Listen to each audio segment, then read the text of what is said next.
2013 or so, he forced to raise the wages because he didn't want our ballot initiative to come out, which would have raised $15 right then. But it took up to what, 220, whatever it takes on their proposal, but that's the way they do. But some people have enough courage to do what's necessary. And right now, with the ICE going on, we're also on the steering committee of the Community Self-Defense Coalition. And we know what's going on here. And we know that when fascism is trying to take your children out of your high schools and deport them, doing evil things, it means the people who can fight that is labor. And labor is not strong when there's less union representation. So the most important thing to do to fight against fascism and ICE and all of that is to make sure that union representation is there. So we're so proud to bring about someone who is so courageous to come here and keep on fighting and then make the links to Palestine. I'm like, oh my God, come on out here.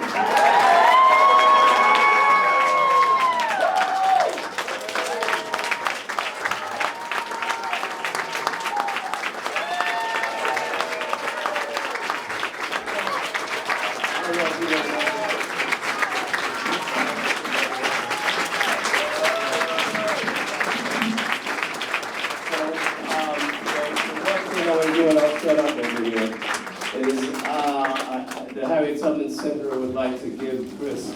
Well, first, we want to celebrate ourselves. If we get Chris to grab something from Harriet Tubman Center, we know that's going to help us. But the main thing is we want to celebrate our lawyers, our warriors, with an award honoring Chris Smalls for dedication to the U.S. working class and international solidarity.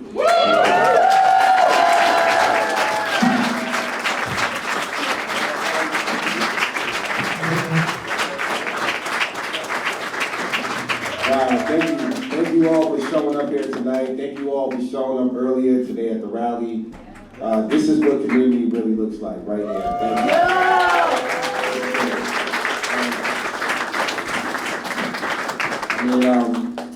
I hope you guys enjoyed the film. I know it was crazy, right? Crazy times. Wasn't that long ago. And as my brother said, these politicians that you've seen in the movie, saw them, showed up to Staten Island. The labor movement showed up after we won. Nobody believed in us. Nobody imagined that we were going to be able to defeat a $2.2 trillion company. The day that y'all saw us cheering, we had $2.50 in our bank account. Wow. The next day, we had over 400,000. So, trust me, it sounds like a lot of money, but when you go up against a $1 trillion company, that was actually nothing. Our legal fees alone are $30,000 a month. And Amazon has spent the last 3 years holding us up in court till this very day. Till this very day. We still don't have a bargaining order. And of course, under the Trump administration, things are even more fucked up. So you can imagine what we're going through now in Staten Island. We're still trying to fight for a contract.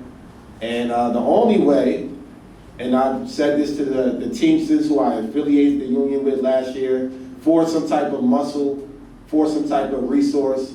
I already said to them numerous times, the only way we're going to get a contract is if we shut the building down and go on the strike.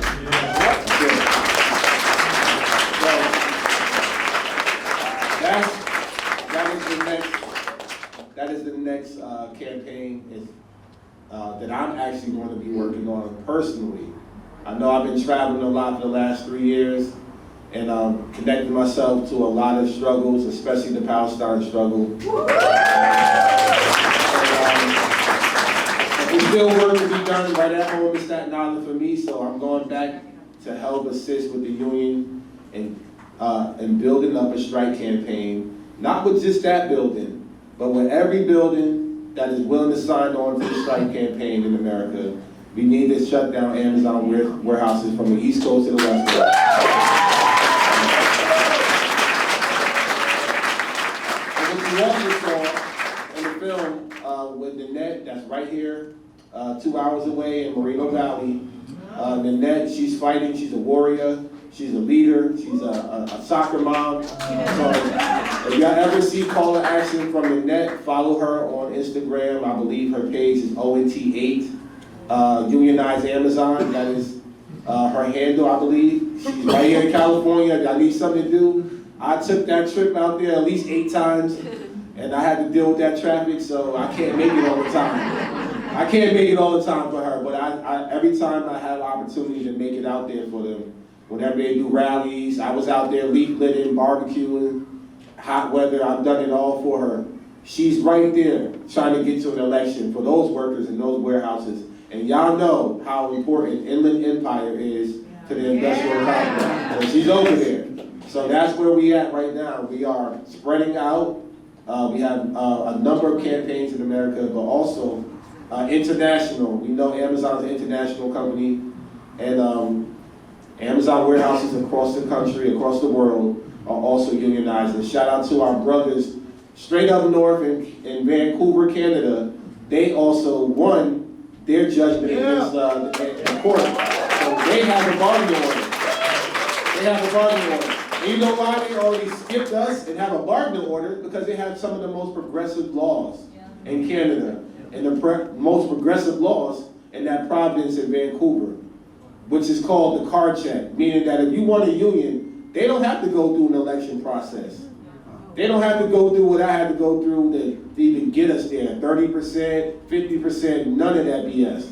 They sign up an application, they drop it all, and then the courts decide. There's no union busting. And that's how it should be. Workers should have the right to go fill out a paperwork, application, and say, I want a union, despite whatever amount of people want it, and want representation, because we deserve that. So hopefully, one step at a time. We got a lot of fighting to do, and this is very much just the beginning. And I can tell you now from watching this film, even 3 years later, this is a revolution. Yes, it is. But the revolution starts with yourself. So I know there's some questions, and I'm happy to answer them. I know we ain't gonna be in here all night, but I'll answer as many as possible. But what I more importantly want you to do is stay connected so that we can continue to build together.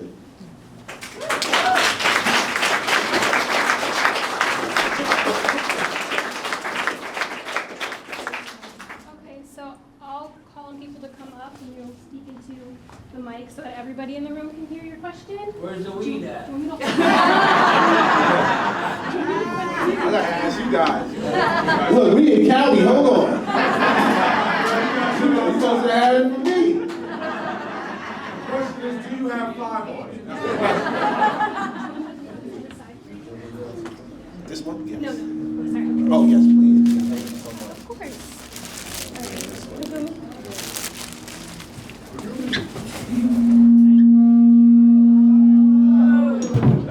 Let's move this back a little bit more.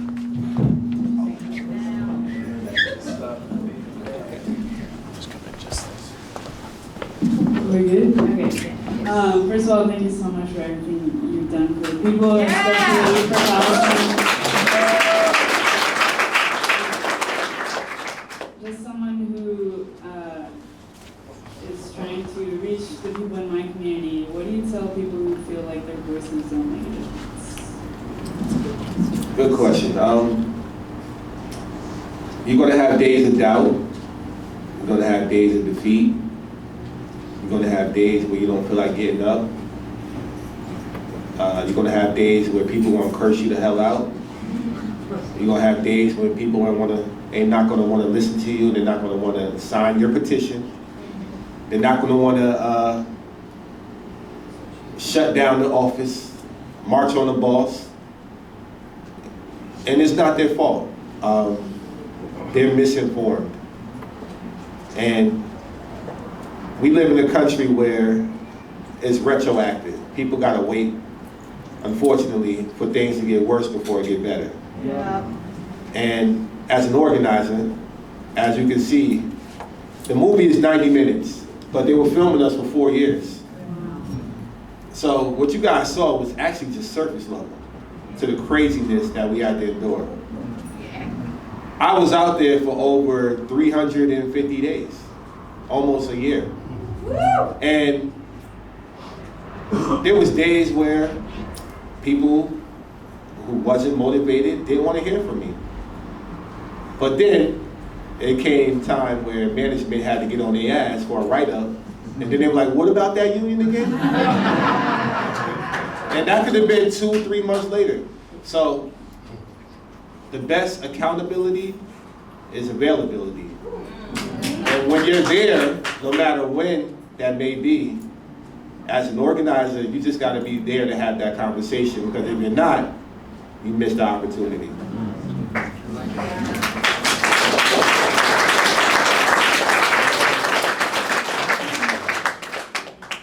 I hope my recording didn't get too bad.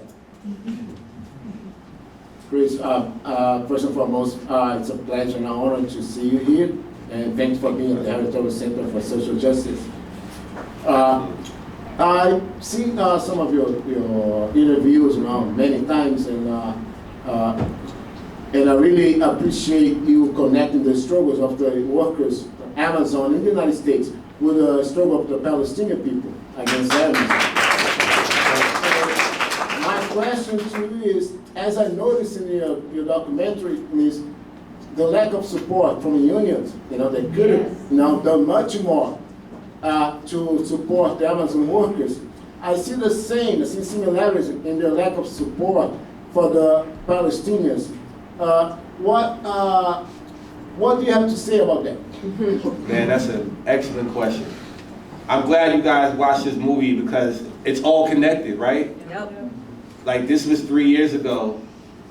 We made history. All of the progressive politicians, the Bernies, the AOCs that you see in the movie, all of them, Pelosi, Kamala, you name them, they all sent me letters. They all showed up to Staten Island for the first time in history. Not just showed up to Staten Island, for the first time in history, a Democrat senator came to one of the only red boroughs, AKA Trump Island, which is Staten Island, for the first time in history because of the Amazon labor union. And you're absolutely right. None of them believed in us beforehand.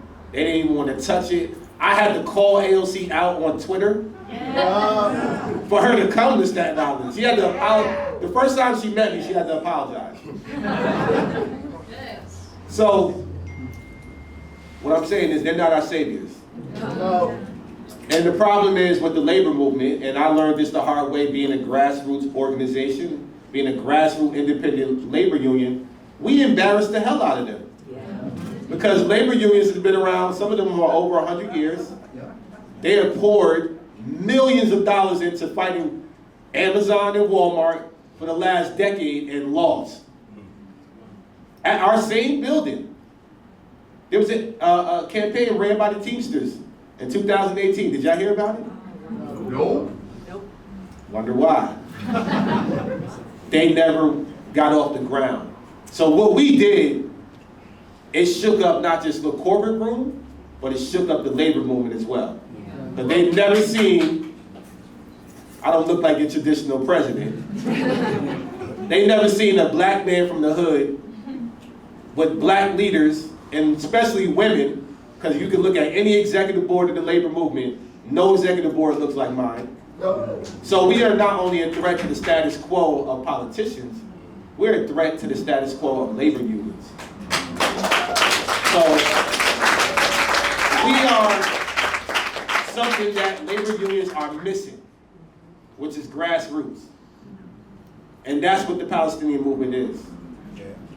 Labor movement is just as disconnected as any democratic political party. They have to wait. They're letting their politics show them how to lead. Wait for it to be safe 6 months later to say ceasefire. We saw it, right? When genocide started in October, where was the labor unions? Nowhere. But soon as the Democrats, public opinion started to matter, right? The students' encampment started to matter, right? Oh, that looks like a good political trend to jump on, right?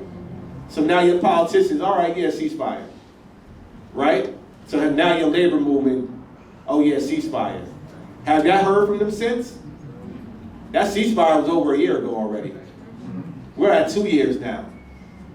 So now we still have the labor movement still contemplating whether it's a genocide. Just like these politicians, just like Bernie Sanders.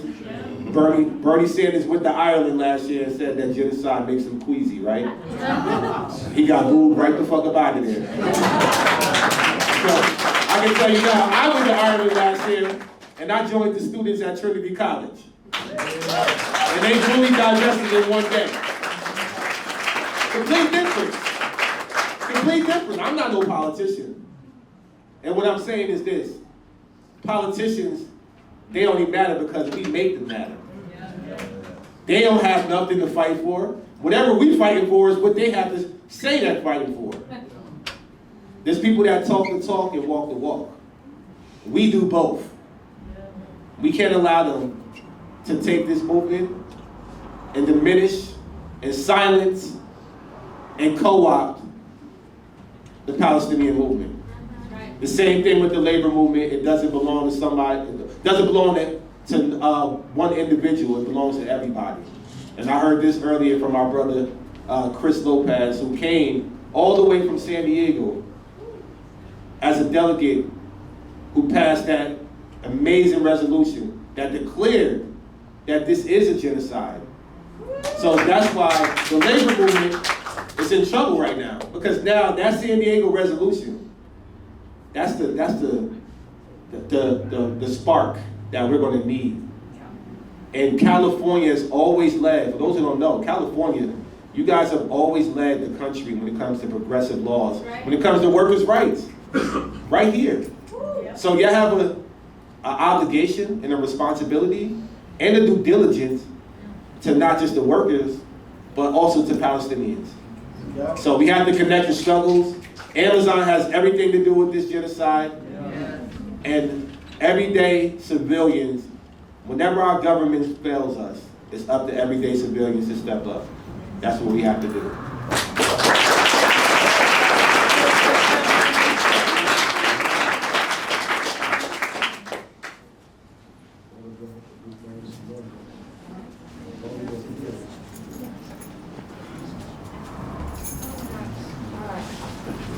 Thank you. Thank you. It's really great to meet you. Likewise. I hope you get home early to your kiddos more often than not. So thank you for the fight. My question is, we're here in Harriet Tubman Center. She's like an amazing spiritual warrior.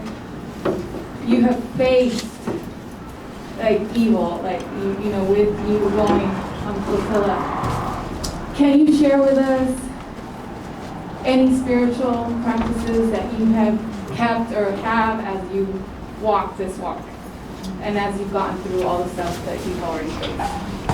Yeah, sure, absolutely. I mean, I start from the beginning, really, and I love telling my story because it doesn't get more spiritual than that. What happened to me doesn't happen to everybody, right? Like, who gets fired in the middle of a pandemic? Yeah. Plastered all over the media as this COVID-19 whistleblower for Amazon. And then my life changed for forever, pretty much. In 24 hours, my life completely flipped. I ended up being a fired Amazon worker to now I'm on prime time for MSNBC at 8 o'clock. And I'm like, what is going on here? And the producer called me, and this one I know shit was real. He called me, he was like, I don't know who the hell you are, but Amazon has called us like 30 times trying to get you off the show. So I'm like, oh nah, y'all gotta get me on. Whatever I'm about to say, they don't want the world to know. And when I got on there and I told the truth, speaking truth to power, right? When I told the truth, because that's what got me here. 5 years later, fast forward. But going back, speaking truth to power, when I told them that we were going to work unprotected and people were getting sick of COVID, this is before the vaccine, New York City was the epicenter of the world, people dying every 15 minutes. When I told them that on TV, for the first time, every Amazon worker in the world, 2 million workers worldwide, received a text message from the company notifying them that there was positive cases in their building. So, them firing me, I cost the company $4 billion. Right?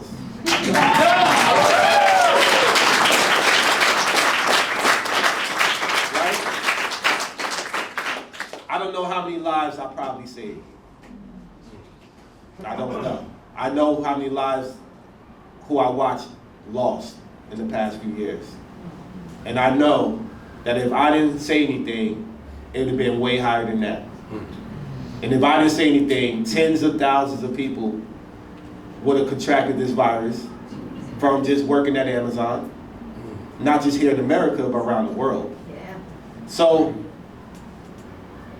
the day before that, which we never talk about, the same thing when they bring up October 7th, they never talk about the day before.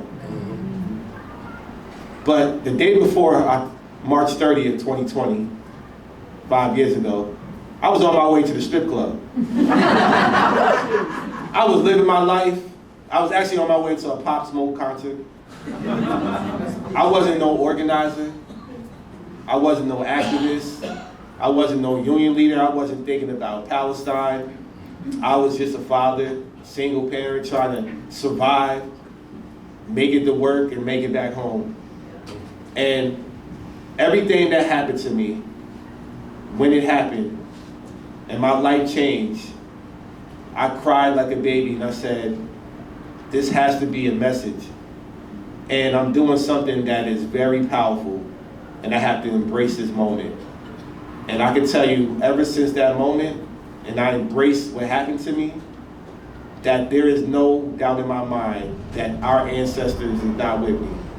Because the next day I received a phone call from no other than Reverend Jesse Jackson. And I don't even know till this day how he got my number. And for those who don't know, Reverend Jesse Jackson got Parkinson's, right? So of course when he called me, I had to think twice, like, this is really him? But then his assistant got on the call and verified. And the first thing he did was provide me a lawyer. The second thing he did was say these words. I reminded him of a young Martin Luther King. And then I said, oh shit. I don't know, bro, but I'll take it. And he's been a mentor to me, you know, over the years. I've been fortunate enough to be in company, private rooms, and conversations with him and his family. And every time I go to Chicago, they hold me down.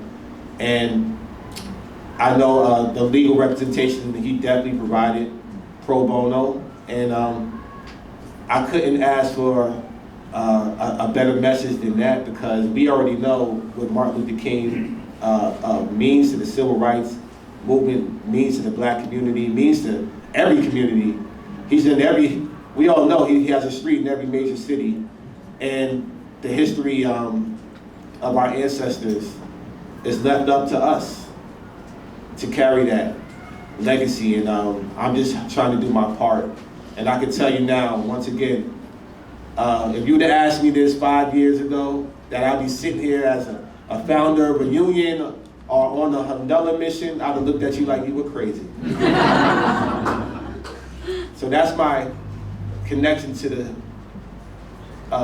spiritual universe, because I can tell you, when I was in prison in Israel, I felt everybody's prayer. Every night, I had to disassociate myself from reality, but I didn't know what the hell was going on, but I felt it. It's real.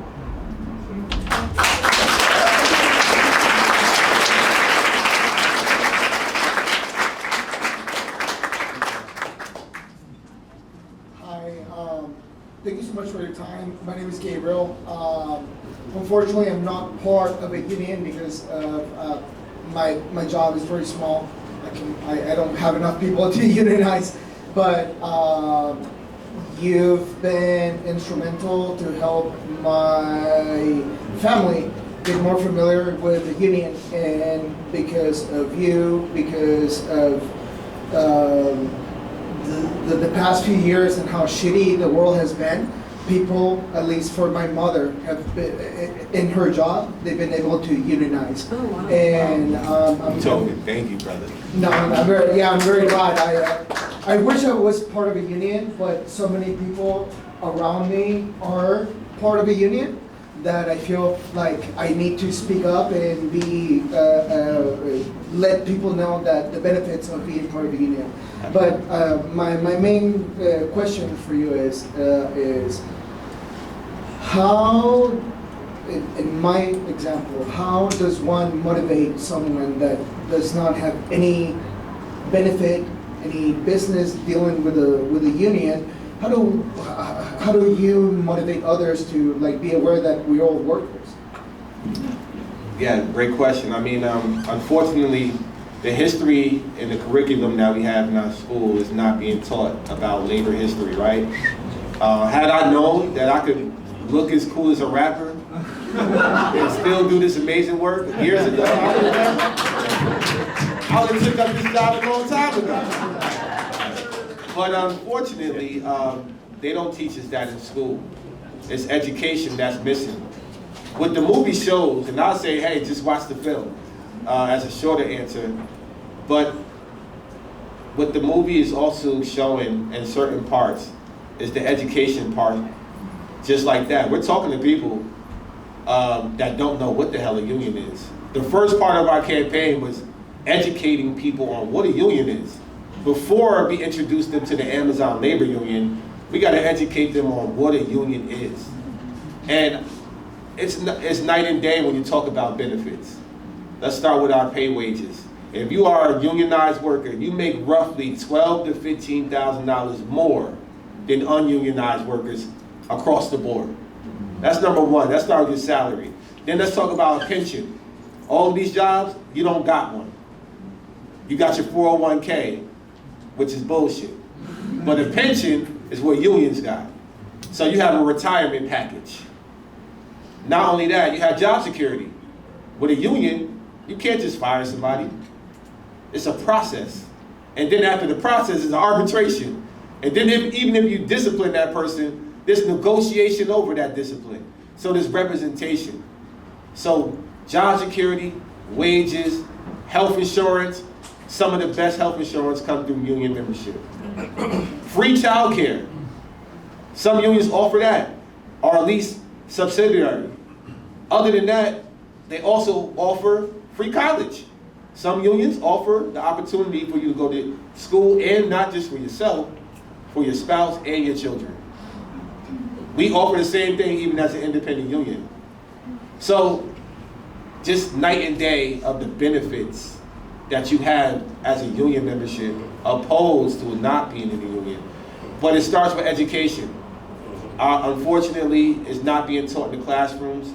We gotta pick up that slack. But also, all of these union members that are a part of the teachers unions, the UTLA, everybody in here, they all have to, on career day, they have to invite labor leaders into the rooms. Instead of police officers and firefighters. Right? I can tell you, I've been to, over the last few years, I've been to elementary schools. I got 10-year-olds telling me how bad Jeff Bezos is. I've been to middle schools. I've been to high schools. Of course, I've been to Ivy Leagues. I've been to universities. But it's so much more rejuvenating when I walk into these young elementary schools and I see 4th, 5th graders learning about the Amazon Labor Union and what we did, because they look at us now looking over celebrities, rappers, basketball players. The labor movement has to do more of that. Include people in the curriculum, especially these teacher unions, so that labor leaders can come to the school and talk to these kids. Yes. Thank you.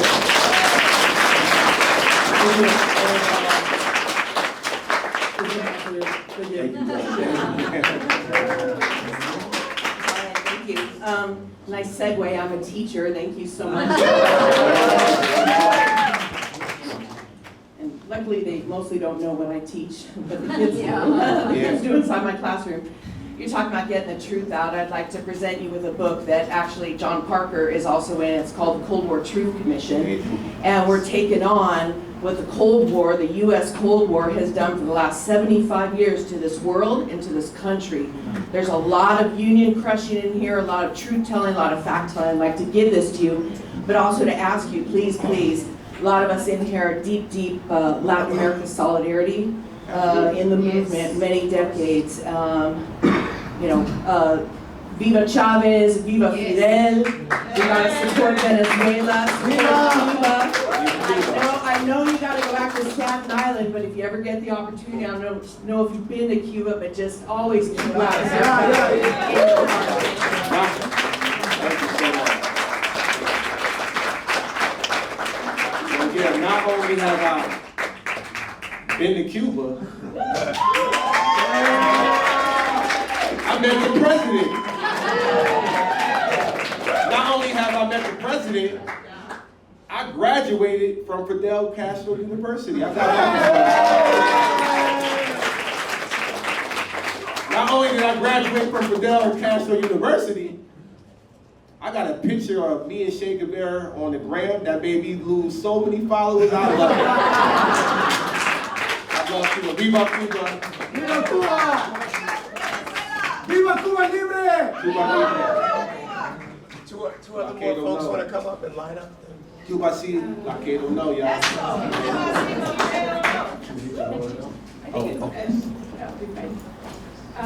Thank you so much. My name is Araceli. I'm, first of all, love the movie.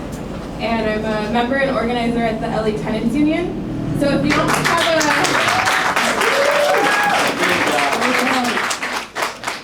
have a workplace union, you can always join a tenant union. That's right. But I was wondering, because I feel like what I saw in I have very similar experiences. Sometimes in the union we have these battles with the more bureaucratic labor unions where they won't sign on to our, what they call like more radical demands. We've especially come up against it right now because we're trying to fight for an eviction moratorium in LA. Yeah.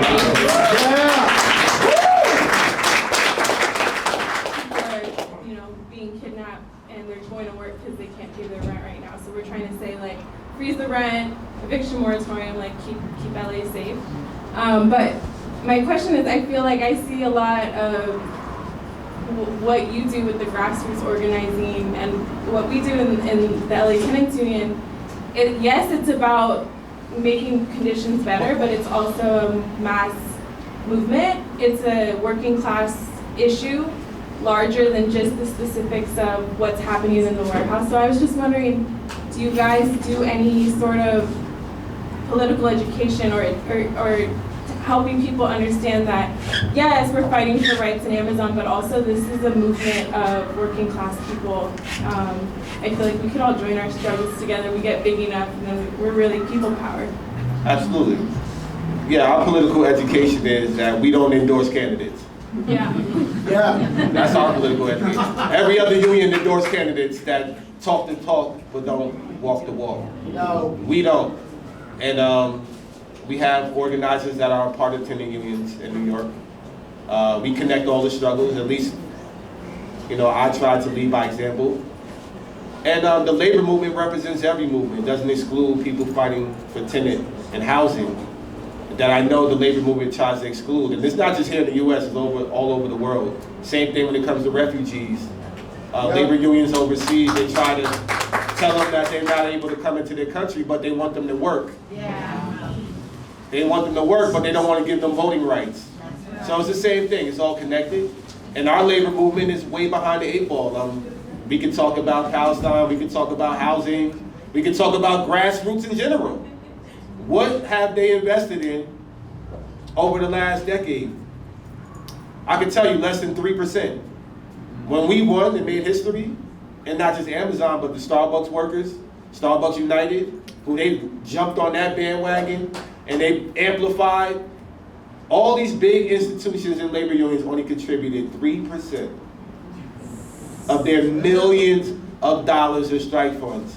When people talk about general strike in this country, Do you know these labor unions, some of them have $300, $400 million in strike funds, and here we are struggling for mutual aid? Yeah. Where are our union dues are going? To endorse Kamala, who's endorsing genocide? So our dues matter, and our voices matter. And the labor movement is supposed to be the shield for the working class. Right. So if they are failing, we got to hold them accountable too.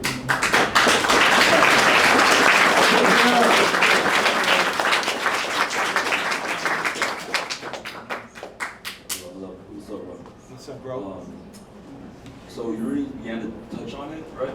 But I wanted to hear you speak more on the youth and how integral they are, and pretty much the answer, like for on all of it. And earlier you said how you look like a rapper, but to us, to me, and I'm sure you know too, you actually look like a superhero. Yeah. Not a rapper. So, like going back to that, and I'm right. Like, do you see yourself going like high schools or things like that to like to show the kids that they should be aspiring to be someone like me and you, than say like, you know, like all these distractions, blah blah, because yeah, like they would look up to you like that, and like et cetera, et cetera, et cetera. Right. I got you, brother. Yeah, great question. I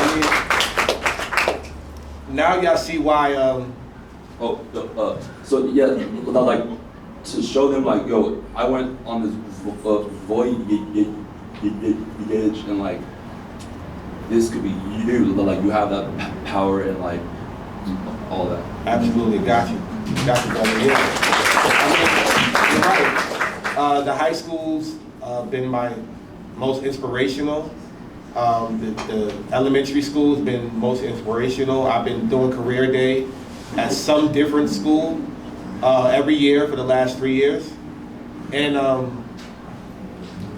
I can say this, I would love to see a day where more labor leaders are invited into classrooms to talk about the history that they're creating now, but also just talking about being on the Hundela mission as inspiration. The encampments that y'all seen with these students, now when you watch this film, which happened before those encampments, you see why I was inspired. Yeah. Because there's a lot of similarities there. What the students have done at Columbia, at UCLA, at Berkeley, all over the country. You guys see the relationship now? We beat Amazon because we set up an encampment for over 300 days. The student encampment started in New York City at Columbia University. I was out there day one. So, yeah, thank you students, because of the students, I'm on Canary mission. So, thank you for that. Yes, I'm a part of the BDS movement. So, it's really, once again, labor leaders taking stances. Sometimes they're uncomfortable, but the younger generation is leading the way. Yes, Those encampments, not only did they stretch off from the East Coast to the West Coast, but all around the world. I've been to encampments in the Netherlands, I've been to the encampments in Canada, I've been to encampments in Ireland, in London.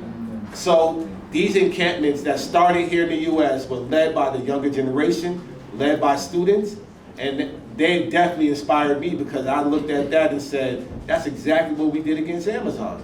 It works. Direct action works. Woo!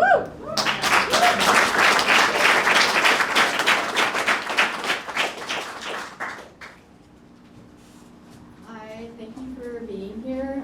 You actually already touched on this a bit, but I heard from an AFSCME organizer last year that 40% of their union members voted for Trump last year, and the most Republican support that their union has ever seen.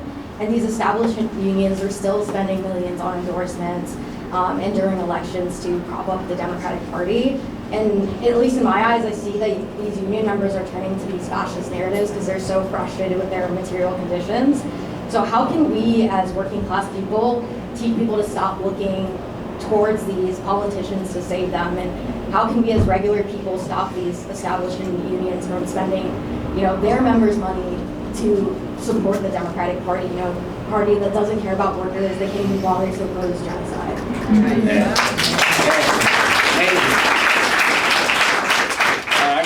That's a complex question, but it's a great one. You know why? Because that's exactly what we need to do. We got to escape the two-party system. This is a bipartisan genocide. Both parties are to blame. And the same thing with the labor movement. The labor movement is complicit, and if not even worse, participating in active genocide because they are endorsing these politicians, whether they're on the left or the right, doesn't matter. So for us as the working class, we have to hold them accountable, but we also have to build an alternative. Look right over the border at Canada, where there's a multi-party government. Look overseas, because this is the stuff they don't show us. Me, I got my passport 3 years ago, and it's tatted up. I've been to over 30 countries. I've met with several presidents. I've met with several parliament members that have run circles around AOC.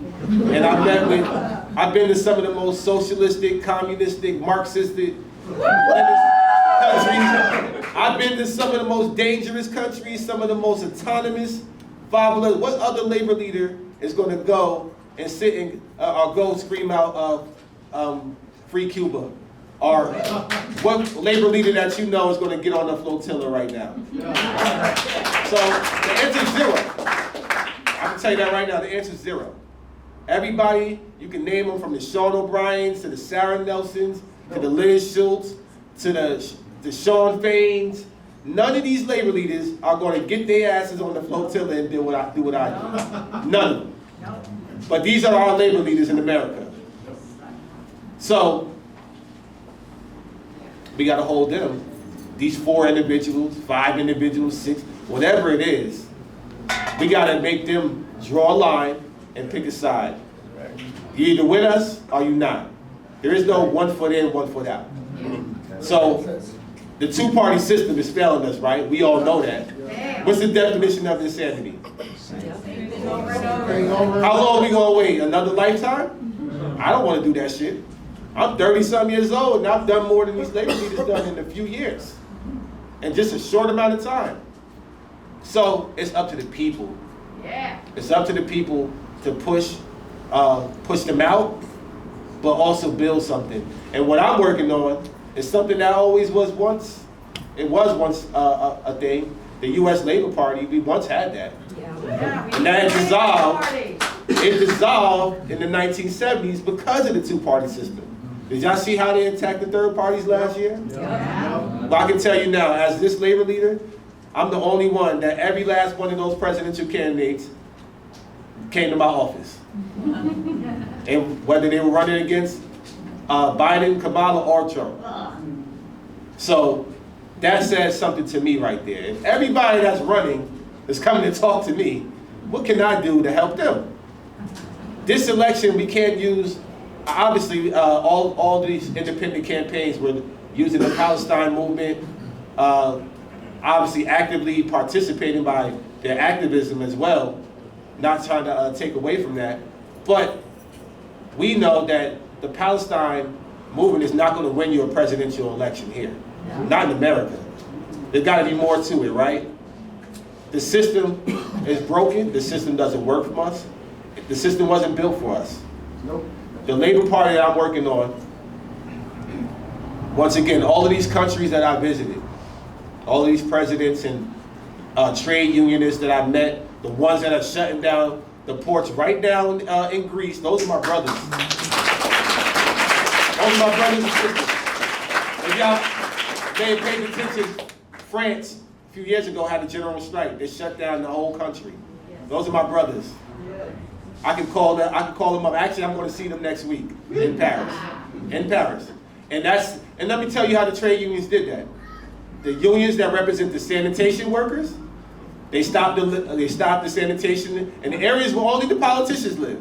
Right? They shut down electricity. No water, no electricity, no sanitation. Oh, them politicians got to work real quick. And let me tell y'all this, they went on a general strike because the country wanted to raise the retirement age to 2 years. No. Will you ever see that in America? No. I would love to see that. But that's the power that we have. Is that these labor unions have lost their way, their militancy. They call these strikes, they don't do it. They take tentative agreements. Yeah. Hold them all right, stop the strike. How many times are we gonna see that same playbook? Yeah. We have to shut shit down in this country to get what we want. And the two-party system is not gonna allow that. The Labor Party that I'm working on, the countries that I visited, the policies that they have, raise your hand if you want universal health care. Raise your hand if you want universal child care. Raise your hand if you want everybody in the room, everybody to have a house. Well, guess what? It's possible. Possible. Other countries already have it. One in particular is Israel. We paying for it. So I don't know about you guys, but I don't want to pay for shit over there. So the only way that's going to work is we got to get the hell out of this two-party plantation. Help me build the Labor Party, because I'm building it from scratch, just like I built the Amazon Labor Union. From scratch. Grassroots, ground up, and no, I'm not running for president, but I will set up the platform for whoever. I'll set up the platform for whoever needs it. The people, let the people decide. But we need to get on that ballot by 2028. Or else Trump is going to try to be the last president. So, what's the definition of insanity? We got 2-3 years, y'all. What we doing?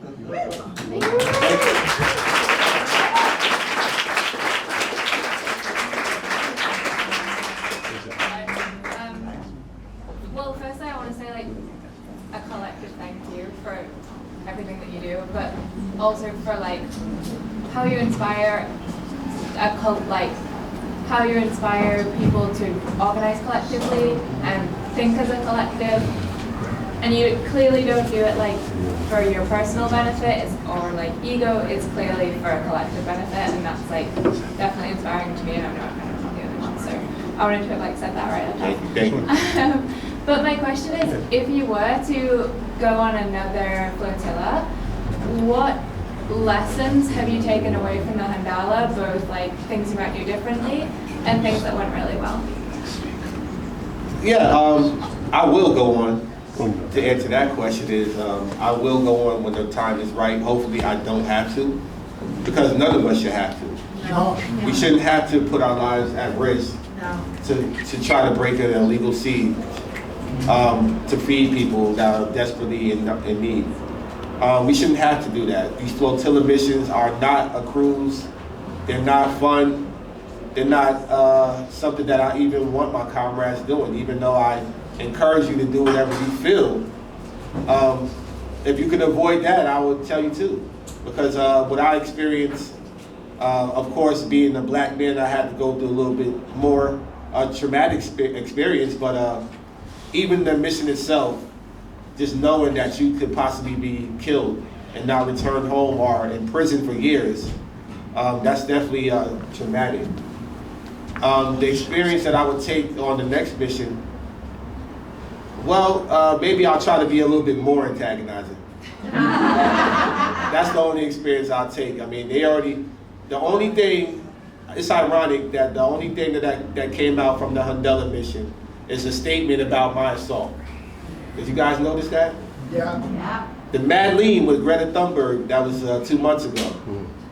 Did y'all see all of the propaganda that Israel put out? The pictures, the sandwiches, the water, calling it a selfie yacht. But with us, with the Handela, virtually nothing. Why is that?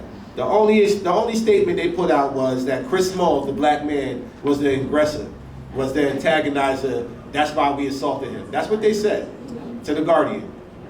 The only statement. So I say, you know what? It's the same playbook that they use here in America when it comes to black men. Absolutely. We always the angry one, the angry black man. So next time, I'm gonna definitely make sure I prove that point.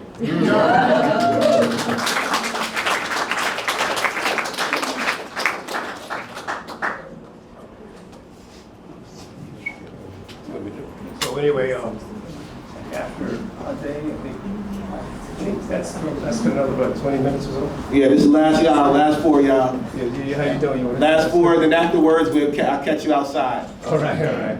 So I just want to also say that Angelica from Williamsville Barrio.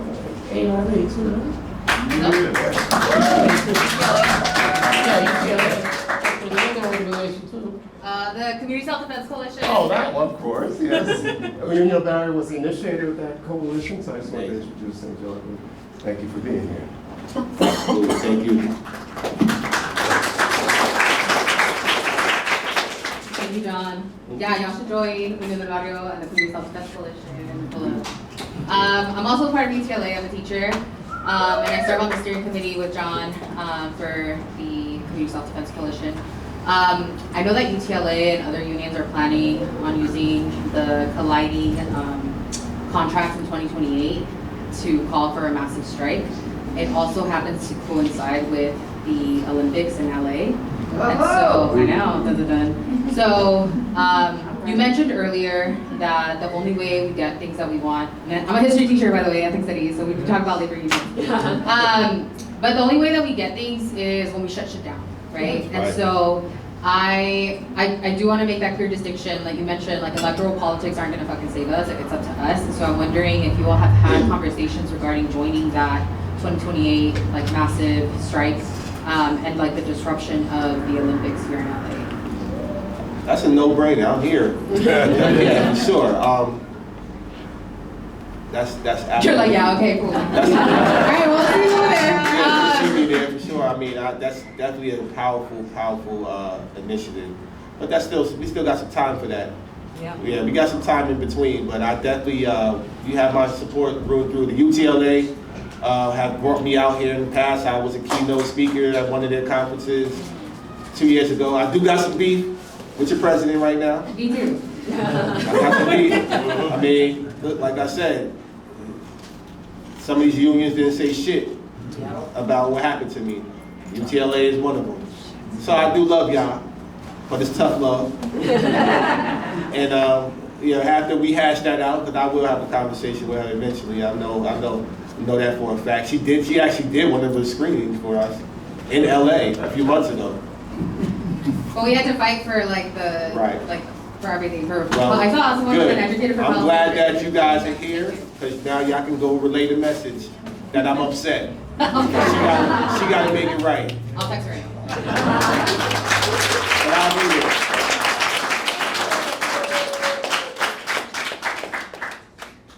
Hello, my name is Emily. Thank you for coming tonight. Thank you for everything you've done for the labor movement.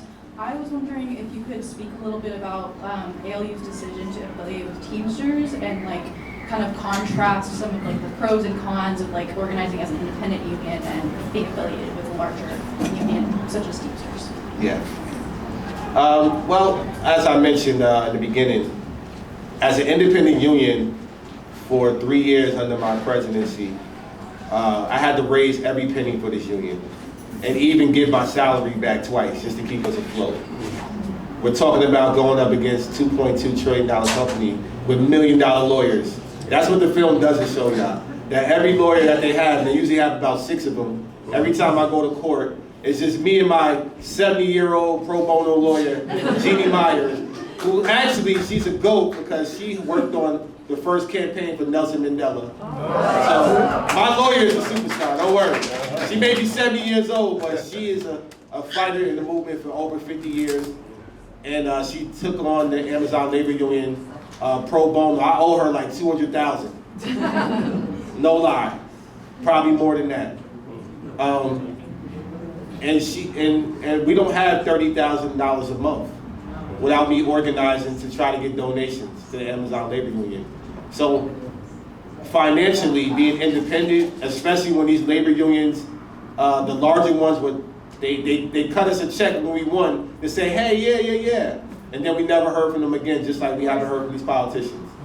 2, 3 years later, we're fighting for a bargaining order, And we're asking these labor unions to donate, to keep us afloat, to keep us with an office, to keep me organized and giving out food. They did none of that. All of that came from my hard blood, sweat, and tears, flying all over the place, speaking at conferences, trying to spread the seed and help people donate to us. The Teamsters affiliation that I signed, by the way, I negotiated that contract. But in that contract, you think I'm just gonna sign my union away without making sure the language ain't right? Absolutely not. My union has full autonomy and full jurisdiction on Amazon. So the Teamsters can't tell us much to do anything without my union doing it first. So that's how it is.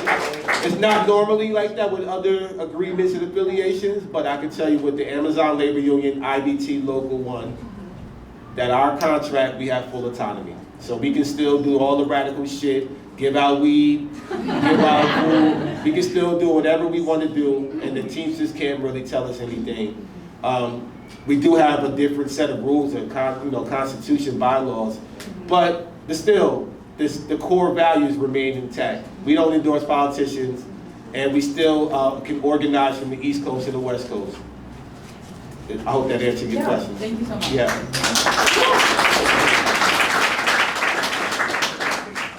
Hi, my name is Rachel. My question is a little more personal, if that's okay? It depends. Because a lot of people are asking, about like organizing and stuff like that, but I'm just kind of curious, the movie showed your children a little bit, but I'm kind of curious to see like what their reaction is to you. Like, do they realize like how much progress you've made for the labor movement? Do they understand your support for Palestine? And like, how did they feel? Did they understand the implications of you going on the flotilla? Were they freaking out about you going, or like just kind of how like what they thought about your organizing and your support for Palestine? Yeah, great question. So they're not as small as they were in the movie. I can tell you that. My kids are now, what, 13? When we started filming, they were like 8. So they're 13 now. They obviously they got Instagram, they got social media. So I can't hide anything from them anymore. And they were the only people I spoke to the day before I left on the Hundella mission. I didn't even call my mom. I couldn't call my union. I couldn't call everybody that would be wondering what am I doing, where I'm at. The only conversation I had was with my kids. And I just explained to them how much I love them, I care for them. Everything that I'm fighting for is for them, whether they understand it or not. I didn't want to leave them thinking that I wasn't going to come back home. So I kind of, just watered it down a little bit. But the beauty about my relationship with my kids is because we're living in some times where kids are exposed to everything, good and bad, mostly bad. And I remember at their age, I didn't have access to all of the things they have and privilege the way they are. And I want them to remain like that. I want my kids to be kids. So even though they understand what I'm doing, they don't understand everything. And it's only going to be as they get older, as they get wiser. But I definitely try to sit them down and make sure that their backs are straight and educate them as much as possible. But more importantly, I want my kids to be kids. That's what's missing in the world. These kids are growing up way too fast. They're growing up because they're exposed to stuff way too young. And they don't have their childhood the way we used to have it, where we were able to ride bikes, and there used to be a village that raised a child. Now we're afraid to talk to our neighbors. And now these kids can't go outside because of all the dangers of the world. And it's just sad to see. So for me, fighting for Gaza, the children of Gaza, it all relates to the future that I want my children to have. And I want them to grow up and say, you know what, my dad was on the right side of history.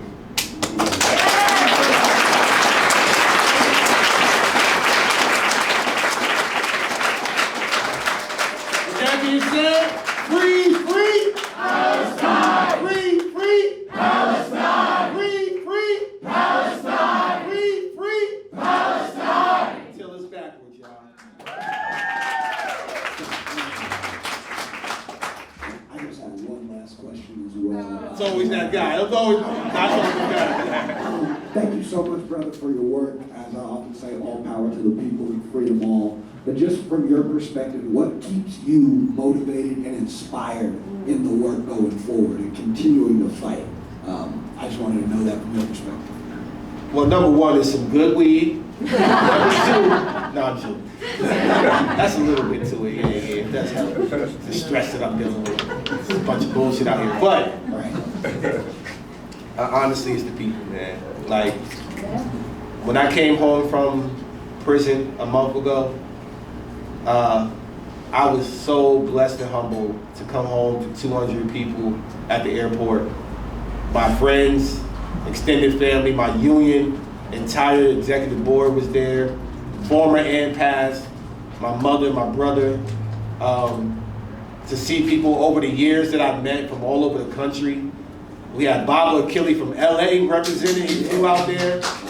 Man, people from Boston, DC, LA, Midwest, all came for that one. They only had maybe 20 minutes with me because I was so exhausted.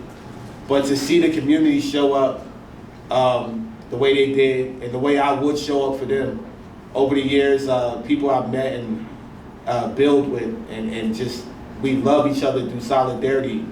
It's nothing better than that. And that's what motivates me to continue going, knowing that this feeling is mutual. Whatever I put out in the world, I'm getting back.